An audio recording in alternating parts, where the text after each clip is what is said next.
सहज मार्ग के सभी अभ्यासियों को प्रणाम। आप सब जानते हैं बाबूजी महाराज ने 5 पुस्तकें लिखी हैं और बाबूजी महाराज ने कहा है कि इन पाँचों पुस्तकों के आगे कोई भी आध्यात्मिक ज्ञान नहीं है। तो आज हम इन्हीं 5 पुस्तकों पर चर्चा करेंगे। तो ये जो 5 पुस्तकें बाबूजी महाराज ने लिखी हैं, इसमें जो सर्वप्रथम है, वह है सहज मार्ग के 10 असूलों की सरह। जो सहज मार्ग के 10 नियम हैं, उसके बारे में बाबूजी ने इस पुस्तक में उल्लेख किया है। और उसके उपरांत बाबूजी ने दूसरी किताब लिखी, सहज मार्ग के प्रकाश में राजयोग का दिव्य दर्शन। और तीसरी किताब बाबूजी महाराज ने लिखी, सत्य का उदय। और उसके बाद बाबूजी महाराज ने पुस्तक लिखी, अनंत की ओर। और अंत में 1979 में बाबूजी महाराज ने लिखी, सहज मार्ग दर्शन। सहज मार्ग के सभी अभ्यासियों को ये पांचों पुस्तकें पढ़नी चाहिए। ये पांचों पुस्तकों का अपने अपना उद्देश्य है और इनकी अपनी विशेषता है। जैसे कि जो सबसे पहली पुस्तक है 10 नियम। 10 नियम में आपको ये पता लगता है कि अभ्यासी को किन नियमों के तहत सहज मार्ग रहने में रहना है। आप सबको पता है, हम सब अभ्यासियों को सूर्य उदय से पहले पूजा करनी होती है। दूसरा, हमें पूजा प्रार्थना से शुरू करनी चाहिए। तीसरा, हमारा ध्येय निश्चित होता है।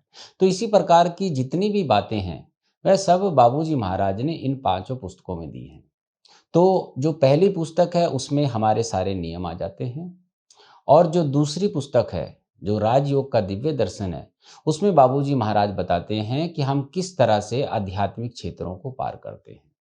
इसमें हम हृदय क्षेत्र, मानस क्षेत्र, केंद्रीय क्षेत्र, इन सब के बारे में जानते हैं। उसके उपरांत आती है सत्य का उदय। सत्य का उदय में बाबूजी महाराज ने बताया है कि गुरु किस प्रकार का होना चाहिए, हम सब धर्म से संबंधित हैं, सतत स्मरण क्या होता है, संपूर्ण समर्पण क्या होता है, इस तरह की सारी बातें उसमें दी गई हैं। और उसके बाद आता है अनंत की ओर। बाबूजी महाराज ने इसमें बताया है कि हम जब आध्यात्मिक यात्रा में आगे बढ़ते हैं तो किस प्रकार से हम ग्रंथियों को पार करते हैं और उनका ज्ञान प्राप्त करते हैं। और उसके उपरांत हम एक अंतिम अवस्था पर पहुंचते हैं। और उसके बाद आता है सहज मार्ग दर्शन। सहज मार्ग दर्शन में बाबूजी महाराज ने हमें बताया है कि प्रकृति क्या है, आकाश काल क्या है, अवतार क्या है, मनुष्य क्या है, उसकी नियति क्या है, ज्ञान क्या है, इस तरह के सारे विषय इस पुस्तक में लिए हैं। तो आज के वीडियो में हम आपको इनके सारे टॉपिक बता रहे हैं कि इसके अंदर क्या है। और आप सब अभ्यासियों को इन सभी पुस्तकों का अध्ययन करना चाहिए, जिससे कि आप सहज मार्ग रहने में रह सके। तो इस तरह से ये सब है। सहज मार्ग के 10 उसूलों की सरह। इसमें बाबूजी ने हमें 10 नियम बताए हैं। और 10 नियम जो हैं, उसमें जो नियम है वह है पूजा, प्रार्थना, मकसद, साधारण, सच बोल, एवज, भाई, भोजन, रहन सहन, पश्चाताप। इसका उद्देश्य यह है कि जब हम सहज मार्ग में आ गए तो हमें सहज मार्ग रहने में रहना है। और जो पहला नियम है वह है सूर्य उदय से पहले हमें पूजा समाप्त करनी चाहिए। और दूसरा है कि पूजा प्रार्थना से शुरू करनी चाहिए। और मकसद का अर्थ है कि हम सबको ध्येय निश्चित करना चाहिए, जो कि है ईश्वर साक्षात्कार। और जब तक उसे हम प्राप्त ना कर लें, हम चैन से ना बैठें। उसके बाद आता है साधारण। अपना जीवन बिल्कुल साधारण बना लें, हमारे अंदर सादगी झलकनी चाहिए। उसके उपरांत आता है सच बोलें। सहज मार्ग के अभ्यासी को सदा सत्य बोलना चाहिए, उसे झूठ का सहारा नहीं लेना चाहिए। उसके बाद आता है रिवेंज। अगर कोई हमें कष्ट पहुंचाता है तो हमें उससे बदला नहीं लेना चाहिए, बल्कि उस कष्ट को ईश्वर की ओर से समझना चाहिए। और उसके बाद आता है भाईचारा। हम सबको, सृष्टि के हर व्यक्ति को अपना भाई समझना चाहिए और उससे भाई जैसा ही व्यवहार करना चाहिए। और उसके बाद आता है भोजन। जो भी भोजन आपको मिलता है उसे ईश्वर की याद में खाएं और पवित्र कमाई का ख्याल रखें। और उसके बाद आता है रहन सहन। हमें अपना रहन सहन इतना उम्दा बनाना चाहिए कि लोग हमसे पूछें कि आप क्या कर रहे हैं, किस तरह की पद्धति को आपने अपनाया है। और अंतिम है पश्चाताप, अर्थात हम भी मनुष्य हैं। अगर हमसे भूल से कोई गलती हो जाए तो हमें सोते वक्त ईश्वर के समक्ष अपने आप को दीनहीन भाव में रखकर क्षमा मांगनी चाहिए और ईश्वर से ये प्रार्थना करनी चाहिए कि हमसे दोबारा ये गलती ना हो। तो ये थे पहली पुस्तक के 10 नियम। और इसके बाद जो दूसरी पुस्तक है राजयोग का दिव्य दर्शन, उसमें बाबूजी महाराज ने पहला जो अध्याय लिया है वह है राजयोग। इसमें बाबूजी महाराज ने हमें बताया है कि राजयोग क्या है। उसके बाद बाबूजी महाराज ने हमें बताया सहज मार्ग, क्योंकि हम सब जानते हैं सहज मार्ग राजयोग का परिवर्तित रूप है। तो किस प्रकार से राजयोग शुरू हुआ और उसके बाद सहज मार्ग को विकसित किया गया। और उसके बाद आता है मेडिटेशन। अब सहज मार्ग में हम मेडिटेशन करते हैं, जिसको कि हम पूजा कहते हैं। तो उसी पूजा के माध्यम से हृदय पर ध्यान रखते हुए हम अपनी आध्यात्मिक यात्रा में आगे बढ़ते हैं। तो बाबूजी वही बता रहे हैं कि जब आप पूजा ध्यान का अभ्यास करते हैं तो आप कई क्षेत्रों को पार करते हैं। तो जो पहला क्षेत्र आता है वह आता है हृदय क्षेत्र। हृदय क्षेत्र की जितनी भी चीज़ें हैं वह सब बाबूजी महाराज ने इसमें उल्लेखित की हैं। और इसके बाद आता है मनस क्षेत्र, और मनस क्षेत्र के बाद आता है केंद्रीय क्षेत्र। तो आपको इस पुस्तक में जो चीज़ें पता लगेंगी वो पता लगेगा राजयोग क्या है, सहज मार्ग क्या है, ध्यान क्या है, हृदय क्षेत्र क्या है, मनस क्षेत्र क्या है और केंद्रीय क्षेत्र क्या है। इसके बाद आती है पुस्तक सत्य का उदय। सत्य का उदय में बाबूजी महाराज ने सर्वप्रथम हमें ये बताया है कि धर्म क्या है। धर्म का अर्थ ये है कि सहज मार्ग में आने से पहले कोई भी व्यक्ति किसी न किसी परिवार में पैदा होता है और वह परिवार किसी न किसी धर्म को अपनाता है। तो बाबूजी महाराज ने धर्म की परिभाषा दी है। उसके बाद बाबूजी महाराज ने कहा है कि हर मनुष्य जो पैदा होता है उसका जीवन का लक्ष्य होना चाहिए। तो जो लक्ष्य है ये इसका दूसरा अध्याय है। जब आपको लक्ष्य पता लग जाता है तो उसके बाद जो चीज़ आती है वो आता है साधन और उपाय। उस लक्ष्य को प्राप्त करने के लिए आपको किन किन साधनों का प्रयोग करना होता है। फिर आपको एक गुरु की खोज करनी पड़ती है जो कि स्वयं उस लक्ष्य तक पहुंचा हुआ है। तो इसी तरह से गुरु का इसमें वर्णन किया गया है। गुरु जब मिल जाता है तो हम क्या करते हैं, हम आध्यात्मिक प्रशिक्षण लेते हैं। जब हम आध्यात्मिक प्रशिक्षण लेते हैं तो हमारे साथ क्या होता है, तो हम गुरु में श्रद्धा पैदा करते हैं। और जब श्रद्धा पैदा हो जाती है तो हम गुरु के सतत स्मरण में रहना शुरू करते हैं और उसके बाद हम अपने आप को आत्मसमर्पित कर देते हैं। और जब हम आत्मसमर्पित हो जाते हैं उसके बाद हमें साक्षात्कार प्राप्त होता है। और अंत में बाबूजी ने अपनी भूमा की शक्ति से, अपनी अंतर्दृष्टि से हमें कुछ भविष्य के बारे में बताया है। वह उल्लेख होता है मेरी अंतर्दृष्टि में। तो ये हो गई तीसरी पुस्तक जिसमें कि ये 10 विषय दिए हैं बाबूजी महाराज ने। और इसके बाद जो पुस्तक आती है वह है अनंत की ओर। अनंत की ओर में बाबूजी महाराज ने 13 ग्रंथियों का उल्लेख किया है। तो उसका विषय ये है, सर्वप्रथम बाबूजी महाराज ने हमें बताया कि ज्ञान क्या है और उसके बाद बताया कि ग्रंथियाँ क्या हैं। ग्रंथियों को हम नोट्स कहते हैं। तो आध्यात्मिक यात्रा में 13 ग्रंथियाँ आती हैं। जब हम ये 13 ग्रंथियाँ पार कर लेते हैं तो उसके उपरांत हमारी अंतिम दशा आती है। और ये जो अंतिम दशा है यही सहज मार्ग की उच्चतम दशा है, जब हम भूमा का साक्षात्कार कर लेते हैं। और आखिरी में जो पुस्तक है 1979 की, वह है सहज मार्ग दर्शन। तो सहज मार्ग दर्शन में जो विषय बाबूजी महाराज ने लिए हैं वो इस प्रकार से हैं। सबसे पहले बाबूजी महाराज ने हमें परिचय दिया। परिचय में बाबूजी महाराज ने 3 चीजें बताई। दर्शन की धारणा। दर्शन क्या होता है, ईश्वर प्राप्ति का जो मार्ग है उसको दर्शन कहते हैं। सहज मार्ग दर्शन से पहले भी 6 दर्शन हैं और उन्हीं दर्शन का उल्लेख यहाँ पे किया है कि किस प्रकार से पहले के दर्शन थे और आज सहज मार्ग दर्शन के माध्यम से हम बड़ी सरलता से अपने उच्चतम लक्ष्य ईश्वर साक्षात्कार, उसके उपरांत भूमा साक्षात्कार को प्राप्त करते हैं। फिर इसमें बाबूजी महाराज ने बताया है कि सहज मार्ग का इतिहास क्या है, सहज मार्ग की कैसे प्रगति हुई।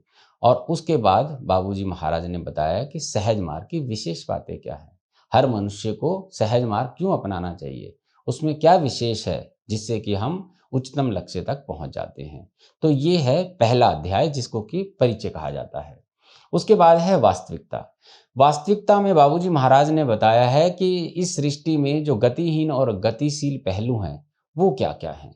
उसके बाद बाबूजी महाराज ने बताया अंतिम वास्तविकता, जो मूलभूत वास्तविकता है जिसके पीछे ये पूरा ब्रह्मांड चल रहा है, वह क्या है। उसके बाद बाबूजी ने बताया होने का भाव, अस्मिता, जो हमारी आइडेंटिटी है, मेरे निजत्व का भाव है, वह क्या है, उसका उल्लेख यहाँ पे किया है। उसके बाद बाबूजी ने बताया कि आकाश और काल क्या है, ब्रह्म और जीव क्या है, और प्रकृति में समान अंतरता, प्रकृति में ऐसी क्या चीज है जो हमारे से समानता बनाती है, जो ईश्वरीय पक्ष और मानवीय पक्ष है वह क्या है। और इसमें आखिरी में बताया अवतार क्या है, क्योंकि इस सृष्टि में अवतार बारंबार आते हैं और जैसे बाबूजी महाराज विशिष्ट विभूति हैं, इससे पहले अवतार आए हैं और अपना कार्य समाप्त कर कर चले गए। तो बाबूजी ने बताया कि अवतार में ऐसे क्या विशेष गुण होते हैं जो कि साधारण मनुष्य में नहीं होते हैं। तो उन्हीं का उल्लेख बाबूजी महाराज ने इस अवतार के चैप्टर में हमें बताया है। तो ये सब समझने के बाद आती है बात ज्ञान की, क्योंकि ज्ञान जो है उसी के माध्यम से हम आरंभिक अपनी यात्रा शुरू करते हैं। तो उस बाबूजी ने बताया है ज्ञान और इसकी प्रकृति। असल में ज्ञान होता क्या है, ज्ञान, अज्ञान, विद्या, अविद्या, उन सारी चीजों का उल्लेख बाबूजी महाराज ने इस अध्याय में किया है।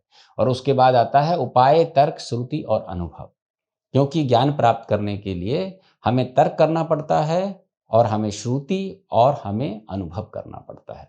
इसके बाद आ जाता है मनुष्य, क्योंकि आखिर में हम सब मनुष्य हैं और हम सबको बाबूजी अंतिम लक्ष्य तक पहुंचाने के लिए इस धरा पर अवतरित हुए हैं। तो मनुष्य के बारे में भी बाबूजी महाराज ने बताया, ब्रह्मांड में उसका स्थान और नियति, कि मनुष्य जो है उसका ब्रह्मांड में क्या स्थान है और उसकी नियति क्या है। जब ये पता लग जाता है तो उसके बाद आता है मानवीय और दैवी समान अंतर तक का अंत। जो हमारे अंदर गैप है, ईश्वर और मनुष्य के बीच में गैप है, वो सहज मार्ग के अभ्यास से किस तरह से समाप्त हो जाता है कि हमारा मनुष्यत्व खत्म हो जाता है और ईश्वरत्व के साथ हम मिल जाते हैं। उसका उल्लेख बाबूजी ने इसमें किया है। और अंत में हमें करना क्या होता है, इन सबको पाने के लिए हमें साक्षात्कार और उसका उपाय करना होता है। अब साक्षात्कार जो है उसका मार्ग जो है उसमें क्या है, बाबूजी ने साक्षात्कार के मार्ग को दो भागों में बांटा है। पहला भाग आता है अभ्यासी की भूमिका और दूसरा आता है मार्गदर्शक की भूमिका। अभ्यासी कौन, जो अभ्यास करता है, मार्गदर्शक कौन, जो हमें मार्ग दिखाता है।